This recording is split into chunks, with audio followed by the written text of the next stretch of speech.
Most of us think intelligence is something that shows up in big, obvious ways, like crazy high grades, IQ scores, or these huge life achievements. But what if the real story is hidden? What if it's tucked away in the small, everyday things we do completely on autopilot? Well, psychologists are finding that these tiny little habits don't just reveal our intelligence, they are actively shaping it day in and day out. Let's dig into that. So let's just start with this big question. When we talk about intelligence, are we really just talking about a number on a test? Because if you think about it, that's a super narrow way to look at it. It totally misses the dynamic, day-to-day reality of how our minds actually get things done. And this gets right to the heart of what we're exploring. Your brain isn't some fixed, static thing you're just born with. Nope, it's constantly being molded and shaped. And those little habits we just brush off, the ones we think are just harmless quirks, those are the very things that can either build up our intelligence or slowly, piece by piece, chip away at it. Okay, so to really unpack this, we're going to look at 4 key areas. First up, the mental shortcuts and traps our brains absolutely love to take. Then, we'll get into the ways we actively run away from deep thinking. We'll also have to tackle how our own ego can get in the way. And then, the best part, we'll see how we can actually start to rewire these patterns for good. All right, let's jump right into part 1, cognitive shortcuts and traps. See, our brains are basically wired for efficiency. They want to save energy whenever they can. But here's the problem. In its quest to find the easy path, it often takes shortcuts that aren't just lazy, they can be actively working against building real intelligence. Think about something like magical thinking. Wearing your lucky socks for a big exam or, not stepping on cracks in the sidewalk. It seems harmless, right? But what's really happening is your brain is mixing up coincidence with cause and effect. It's basically outsourcing logic to a superstition because, well, that's a whole lot easier than analyzing real evidence.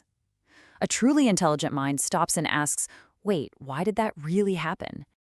And this same shortcut helps explain why conspiracy theories can be so tempting. The world is incredibly complex, right?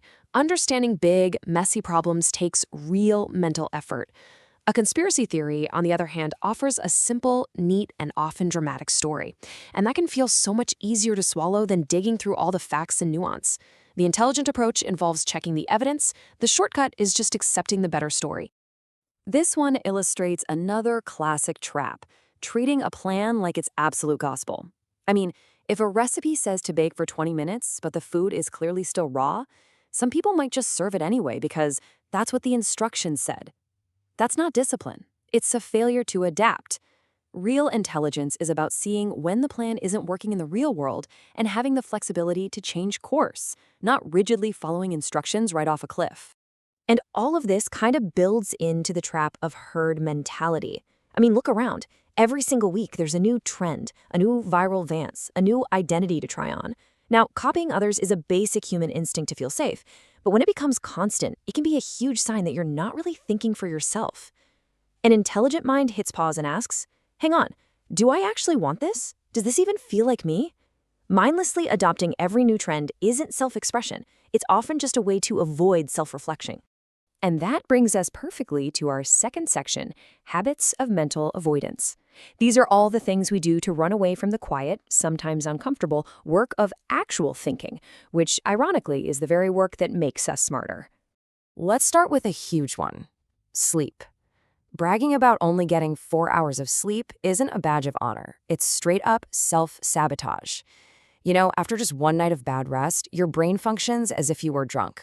Seriously. Your memory, your attention span, your decision-making, it all gets trashed. Smart people know that sleep is maybe their most powerful cognitive tool, and they protect it like it's treasure. And what about just silence? Some people absolutely panic if there isn't a TV on or music playing. This constant need for background noise often signals a deep fear of just being alone with your own thoughts. Intelligent minds actually use that solitude to reflect, to connect ideas, and to solve problems. So here's a challenge. Could you sit by yourself for just 10 minutes with no phone, no music, no nothing? If the answer is no, it might not be a sign you're social, but a sign you're practicing avoidance. This avoidance can also pop up in our conversations. We've all met that person who can talk for hours about, well, nothing. The weather, the traffic, office gossip. Look, Small talk is totally fine. It greases the wheels of society. But if it's the only kind of conversation you have, it can be a sign of what psychologists call a low need for cognition. All that means is you might be avoiding the effort of engaging with bigger, more complex ideas. And of course, we have to talk about the modern king of avoidance, just endlessly consuming content, scrolling through social media for hours or binge watching an entire series. We call it relaxing, but a lot of the time, it's actually mental stagnation. Studies show this constant fire hose of content actually weakens our focus. It rewires our brains to just crave those easy little dopamine hits, trading deep, meaningful engagement for shallow distraction. Okay, this brings us to a really tricky one. Our third section, the ego's blind spots.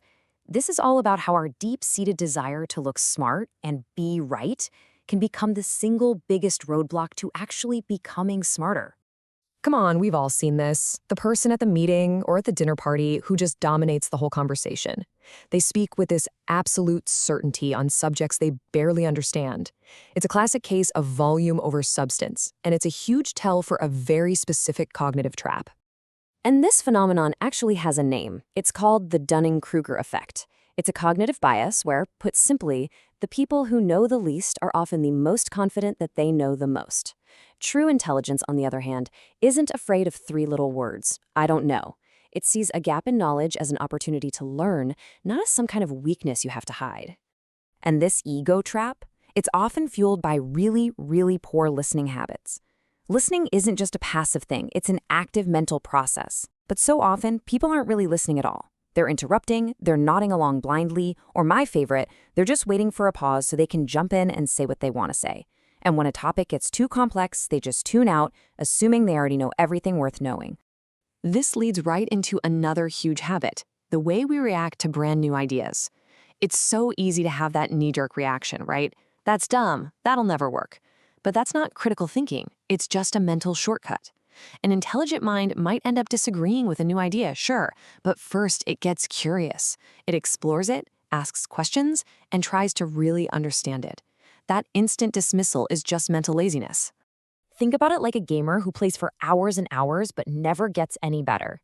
They just keep making the same mistakes, dying in the same spot over and over. And then what do? They blame the game, they blame the controller, anything but their own strategy. They're completely failing to reflect on their patterns and learn from them.